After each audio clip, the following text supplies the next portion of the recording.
noite. Como vão vocês? Espero que na santa paz do nosso Senhor Jesus Cristo. Mais uma vez temos a oportunidade de aquietarmos durante alguns instantes, de ouvirmos a palavra do nosso Senhor e sermos alimentados e fortalecidos por esse alimento espiritual, por essa palavra que é boa, que é maravilhosa, que é rica, que é cheia de graça, que vem nos alimentar, nos fortalecer a cada dia. O texto de hoje se encontra em Mateus 13, a partir do verso 24. Outra parábola lhes propôs, dizendo: O reino dos céus é semelhante a um homem que semeou boa semente no seu campo, mas enquanto os homens dormiam, veio o inimigo dele, semeou o joio no meio do trigo e retirou-se. E quando a erva cresceu e produziu fruto, apareceu também o joio. Então, vindo os servos do dono da casa, lhe disseram: Senhor, não semeaste boas sementes no teu campo? De onde vem, pois, o joio? Porém, lhes respondeu: Um inimigo fez isso. Mas os servos lhe perguntaram: Queres que vamos e arranquemos o joio? Não, replicou ele, para que, ao separar o joio, não arranqueis também com ele o trigo. Deixai-os crescer juntos até a colheita. E no tempo da colheita direi aos ceifeiros: ajuntai primeiro o joio, atai-o em feixes para ser queimado, mas o trigo recolhei-o no meu celeiro. Vamos orar? Se conosco, Senhor, mais uma vez, nos alimentando e fortalecendo. Dai-nos a iluminação mediante a ação do Teu Santo Espírito. Age em nossas vidas, faz-nos a cada dia moldados pela Tua Palavra, que estejamos sempre sendo transformados dia após dia, santificados por essa Palavra, mais parecidos com o nosso Senhor e Salvador. Em nome de Jesus Cristo é que nós oramos e agradecemos. Amém. Entre os ouvintes de Cristo, havia aqueles que, pela graça, haviam sido levados a confiar em Cristo a tal ponto que não só creram que podiam prontamente entender, mas mesmo naquilo que se lhes era alguma coisa ainda que eles não compreendiam perfeitamente, eles criam, esperavam no Senhor. O Senhor, ele falava por parábolas, e ele até explica por que aqueles que o rejeitaram, para que não compreendessem, mas para aqueles que eram seus servos, seus filhos, que estavam próximos dele, fosse maior motivo de alegria, maior motivo de certeza, maior motivo de revelação. Portanto, Jesus, como nunca antes, começa a falar por parábolas, com o fim de revelar de forma mais plena a verdade àqueles que aceitaram o ministério, mas ocultá-la também daqueles que rejeitaram, que desprezaram a palavra do Senhor, que o desprezaram como Senhor e Mestre. Aqui em Mateus 13, o Senhor ensina verdades preciosas em relação ao reino. Então nós vemos diversas parábolas aqui, são as chamadas parábolas do reino, e nós já lemos anteriormente, já vimos anteriormente a parábola do bom semeador, e aqui mais uma vez nós vemos sendo lançada essa boa semente, mas que a boa semente aqui é a mensagem de salvação do reino, e mediante arrependimento e a fé, pela ação do Espírito Santo em nossas vidas. A lavoura é o mundo, mas o nosso Senhor nos ensina verdades que são por demais necessárias em todo o tempo. A parábola do trigo e do joio, que ocupa a parte principal desses versículos, são de vital importância para os nossos dias, assim como foram para aqueles primeiros ouvintes do nosso Senhor. Ela tem o propósito de corrigir expectativas altas de muitos cristãos quanto ao efeito das missões cristãs no mundo e também até as missões locais. O Senhor vem então tratar desses questionamentos, por que tantas pessoas ainda não ouviram, que esse mundo que tem rejeitado tanto, como que podemos então conceber essa noção segundo a palavra do Senhor. Em primeiro lugar, a parábola nos ensina que o bem e o mal sempre serão achados juntos na igreja, até o fim do mundo. E a igreja visível é a igreja onde nós residimos, nós vemos ela. Temos duas igrejas, a invisível e a visível. A igreja invisível é composta de todos os santos, de todos os filhos de Deus, em todos os tempos, em todas as épocas, que foram separados, que foram salvos e pelo sangue de Jesus Cristo lá na cruz do Calvário. A igreja visível é a igreja que vemos, a qual nós participamos nesse mundo. E o Senhor nos fala então acerca dessa igreja, no qual ali se encontra tanto crédulos quanto incrédulos, tanto convertidos quanto pessoas não convertidas, os filhos do reino e os filhos do maligno, todos misturados uns com os outros, em todas as congregações de pessoas ali, tem essa realidade, e assim o Senhor nos fala. E fala então dessa boa semente que são esses filhos do reino, e os filhos do reino então que alegremente se renderam a Jesus como seu Senhor e Rei, são esses que receberam a boa semente do Evangelho e deram frutos. Mas os joios são aqueles que são filhos do maligno, os filhos e seguidores de Satanás, são aqueles que são movidos, na verdade, pelo príncipe do mal e produzem uma colheita de corrupção. E isso é constatado, se nós olharmos nas Escrituras Sagradas, em todo o tempo, sempre vemos essas duas linhagens prosseguindo na história da humanidade. Aqueles que são descendentes ali, que são da família do nosso Senhor, que são salvos no Senhor Jesus Cristo pela graça ali proclamada, mas também aqueles que na história foram desprezando ao Senhor e foram condenados porque não eram do Senhor. O joio sempre sim será encontrado no meio do trigo. E o pior de tudo é que se nos mostramos exageradamente zelosos em nossos esforços para obter a pureza, faremos mais mal do que bem. E nosso desejo de arrancar o joio, como alguns desses trabalhadores fizeram, né? Senhor, o Senhor quer que nós arranquemos esse joio? E eles perguntam até, Senhor, o Senhor não plantou a semente boa? Mas tem um monte de praga, de joio no meio. E o Senhor pega e fala, não, foi o inimigo que colocou esse joio no meio do meu trigo. Mas o Senhor pega e, cuidadoso como ele fala de forma alguma, não arranque agora. O joio é muito parecido com o trigo, ali a diferença só pode ser observado quando se toma mesmo ali no momento da colheita, porque o trigo é palha, deve ser queimado.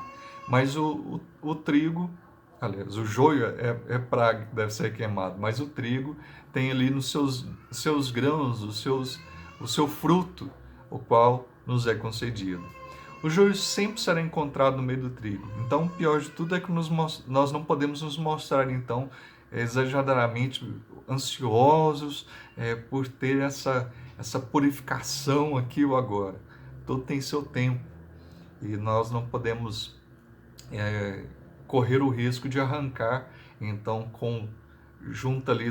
arrancar o joio junto com o trigo. Imaginemos uma planta que ali tem suas raízes entrelaçadas, né? Então, fica tão próximo e tão parecido que haveria, às vezes, o perigo.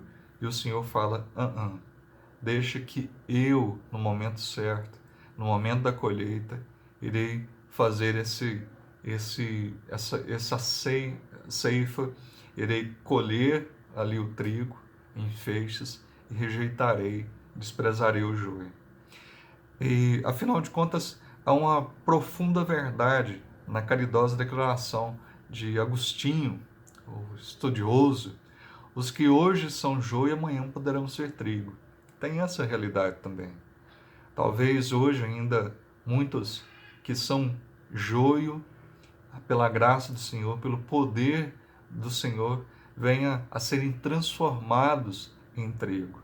E por isso nós não podemos nos colocar tão prontos a rejeitar, a desprezar. Nós temos esse sentimento, essa inclinação de esperar a conversão do mundo inteiro. Mas essa parábola já nos adverte que através do trabalho dos missionários, dos ministros do Evangelho, nunca alcançaremos o mundo inteiro, mas todos os do Senhor. Ah, mas não é o mundo inteiro? Não. A palavra mundo, quando referindo-se ao povo de Deus, na verdade quer dizer todos. Nós estamos nesse mundo, mas não são todos desse mundo. O Senhor Deus amou a nós de tal maneira que enviou seu Filho unigênito para morrer por todo aquele que nele crê, para que não pereça.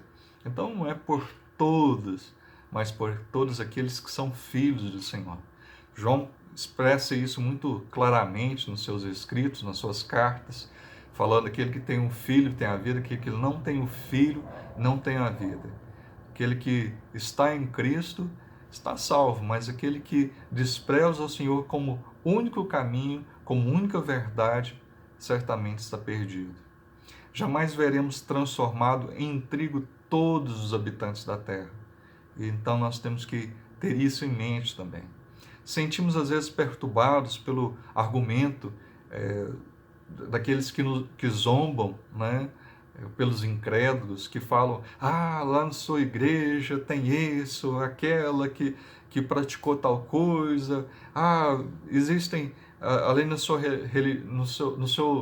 convívio aí na sua igreja, eu sei de casos, ou nós vemos que tem muitos escândalos, né? E o Senhor advertiu, certamente virão os escândalos, mas ai daqueles por quem vierem esses escândalos. Que nós tenhamos em mente nessa parábola que permanecemos inabaláveis. Sentimos-nos tentados a abandonar a igreja evangélica por outra, porque vemos que muitos dos membros não são convertidos ou não são perfeitos. Nos lembremos que um dia também nós não éramos convertidos e que ainda hoje nós não somos perfeitos. A igreja de Cristo não é perfeita. A igreja de Cristo está sendo aperfeiçoada.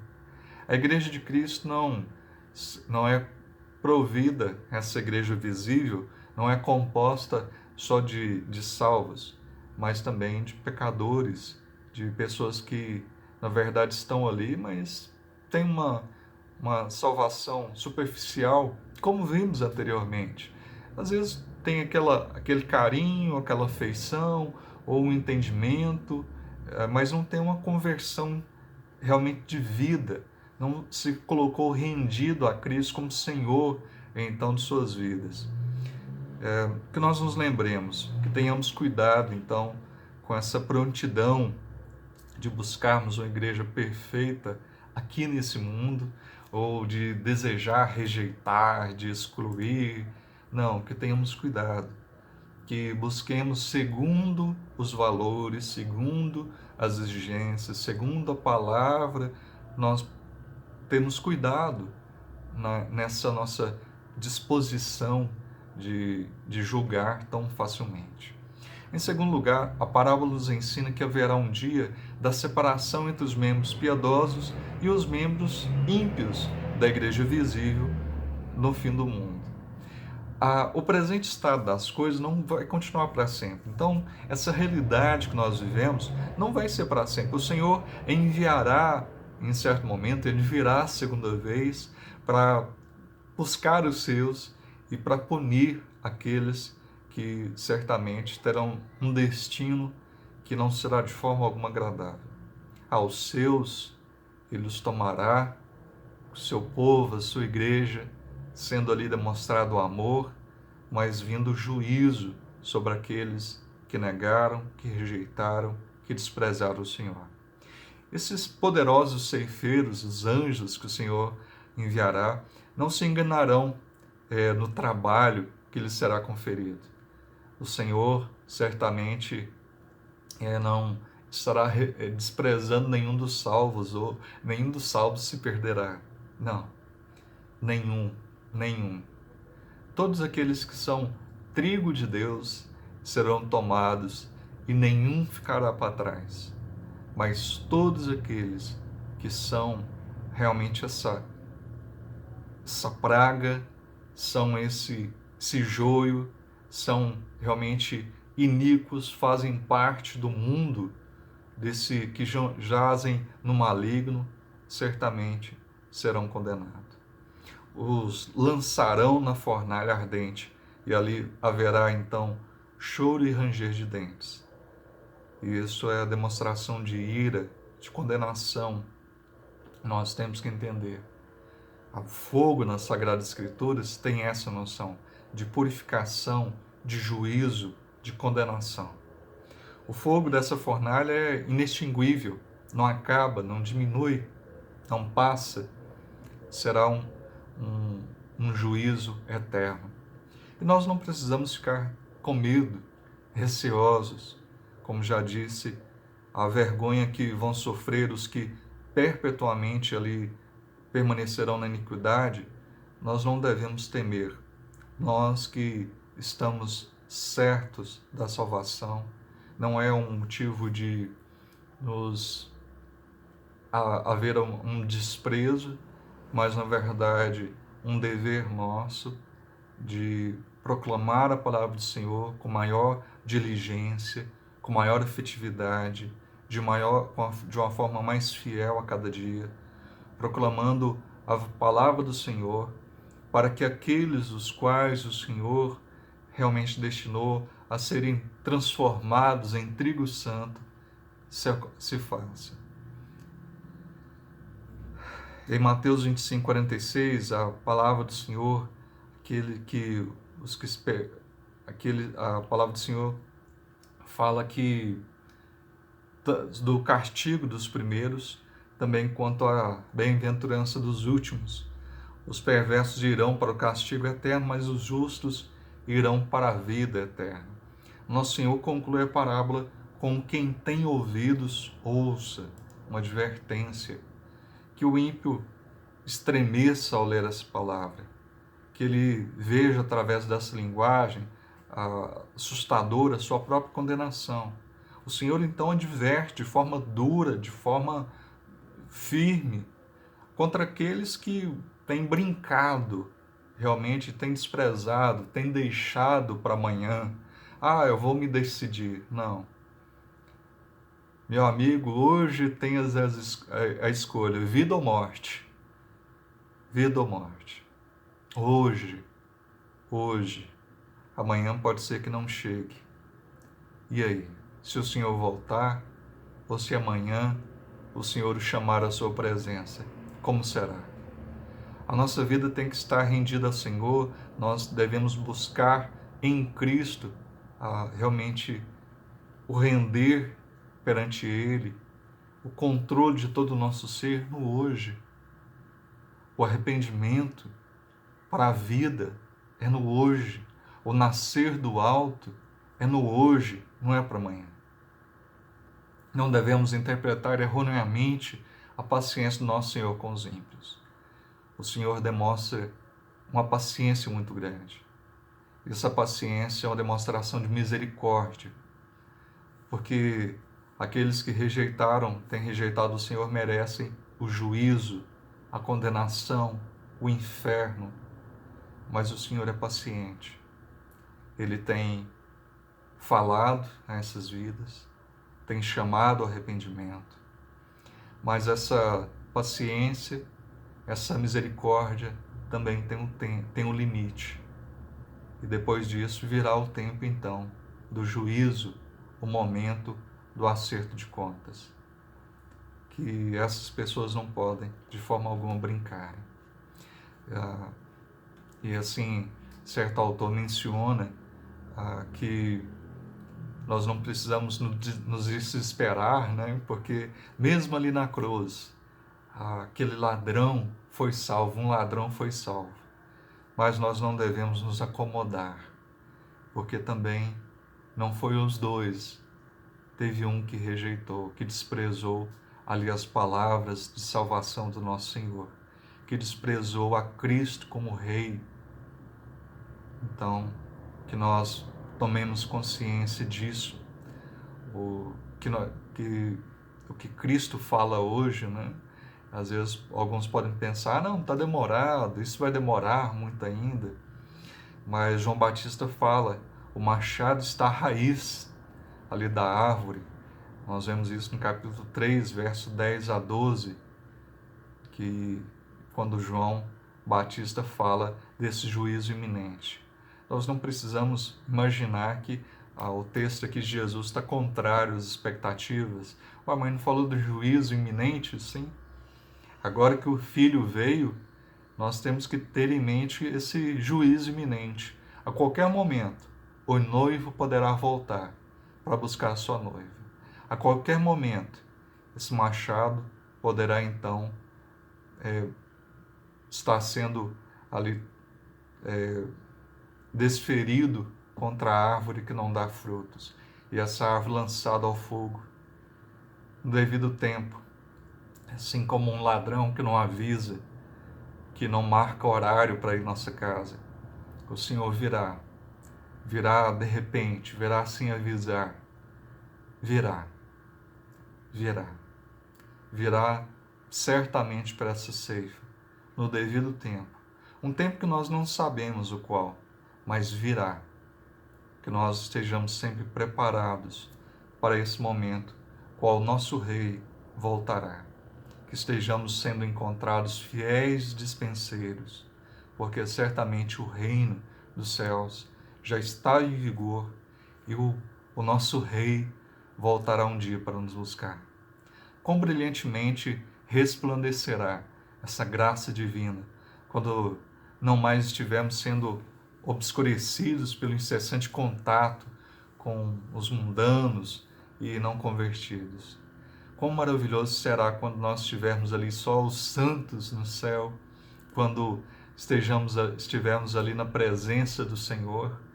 E a palavra nos fala que lá no céu não tem sol, mas a glória do Senhor ilumina todo o céu. Que coisa maravilhosa! Certamente será algo maravilhoso, precioso. Os justos resplandecerão como o sol. Os justos resplandecerão como o sol. Mateus 13, 43. Nas palavras de Mateus Henry, a santificação deles será perfeita e a sua justificação se tornará pública. Quando Cristo, Colossenses 3, 4, quando Cristo, que é a nossa vida, se manifestar, então vós também sereis manifestados com Ele em glória. Colossenses 3, 4. Quando Cristo se manifestar, também nós seremos manifestos. Nós que somos família de Cristo, povo de Deus, povo eleito, escolhidos, separados, santificados, seremos então com Ele num momento ali de glória. Algumas aplicações para a nossa vida, então. Se trigo indica aqueles cujo coração, a boa semente está produzindo fruto, daí em geral também, se soma a esses todos os crentes, o joio é a soma de todos aqueles que são ali pessoas que estão misturadas aos crentes, mas que são membros falsos dentro da igreja visível. Então temos esse joio. Então não devemos nos assustar de muitos que abandonam a igreja visível. Nós não devemos nos assustar por aqueles que caem em pecado e de forma definitiva se desprezam as Sagradas Escrituras, desprezam a igreja, o povo de Deus, e não voltam nunca para o Senhor. Certamente são aqueles que, como vimos anteriormente, que não eram ali um solo que deu 100, 60, 30 por 1. Não é alguém que produziu vida. Mas também nós não podemos tão prontamente rejeitar. Nós não temos essa possibilidade. Nós temos que orar ao Senhor. Senhor, tem misericórdia.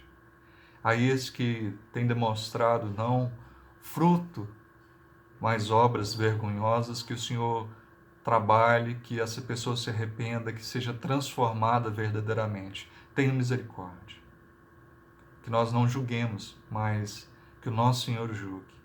Mas se acaso vemos pessoas que têm trazido mal, têm trazido prejuízo, sejam sim disciplinadas, mas biblicamente disciplinadas, tratadas, segundo a palavra do Senhor. As circunstâncias que, desde o início, nós vemos ali Caim e Abel, que habitavam na mesma terra, e um amou, adorou o Senhor, e o outro, na verdade, não demonstrou fé. Nós vemos também ainda hoje. Muitos têm estado em nosso meio, entre nós, têm até praticado, supostamente, ali momentos de adoração, mas não têm demonstrado fé verdadeira, fé salvífica. Mas alguns, assim como Abel, assim como Sem e Jafé e tantos outros na história, assim como Jacó, o Senhor graciosamente, de forma maravilhosa, nos elegeu, não porque éramos ou seríamos, mas porque Ele é o Deus Todo-Poderoso. Em sua liberdade, sua livre vontade, Ele nos escolheu para si, para demonstrar o seu poder, sua graça, mas também rejeitou aqueles que o desprezaram, demonstrando que o Senhor é santo, que Ele é santo e que Ele é justo. Os discípulos necessitam dessa palavra do Mestre. Eles estavam, por demais, ansiosos, prontos ali para expulsar, né, alguns seguidores, algumas pessoas que estavam seguindo e que não faziam parte do grupo seleto ao qual eles estavam ali com o Senhor. Lucas 9, 49, 50, falou João e disse: Mestre, vimos certo homem que em teu nome expelia demônios e lhe proibimos, porque não segue conosco. Mas Jesus lhe disse: Não proibais, pois quem não é contra vós, vós outros, é por vós. Então, era um seguidor, uma pessoa que creu no Senhor e no poder de Cristo, estava ali servindo, trabalhando, produzindo frutos. E o Senhor pega e fala: não proibais, não rejeitais. Certamente, os salvos não são só aqueles os quais nós imaginamos. Muitos daqueles que nós imaginamos que são boas pessoas podem ser que sejam joio. E muitos daqueles que nós imaginamos são trigo, são joio isso aí. E o Senhor, na verdade, os transforma em trigo. O poder de Deus é maravilhoso, é suficiente, não só para te salvar e me salvar, mas para salvar todos aqueles os quais Ele o quis. Nenhum dos seus cordeirinhos ficará para trás. Nenhum dos seus filhos, nenhum dos membros do seu corpo, nenhum ficará para trás. Mas certamente, também aqueles que não atentaram para as palavras do Mestre, que brincaram, que desprezaram, que acharam que ele não viria, certamente verão um dia o nosso Senhor voltando em grande poder e glória. E não haverá tempo senão de lamentar o terem desprezado, rejeitado aquele que é o autor da vida, que é o caminho, a verdade e a vida. Até mais. Deus abençoe e até a próxima oportunidade.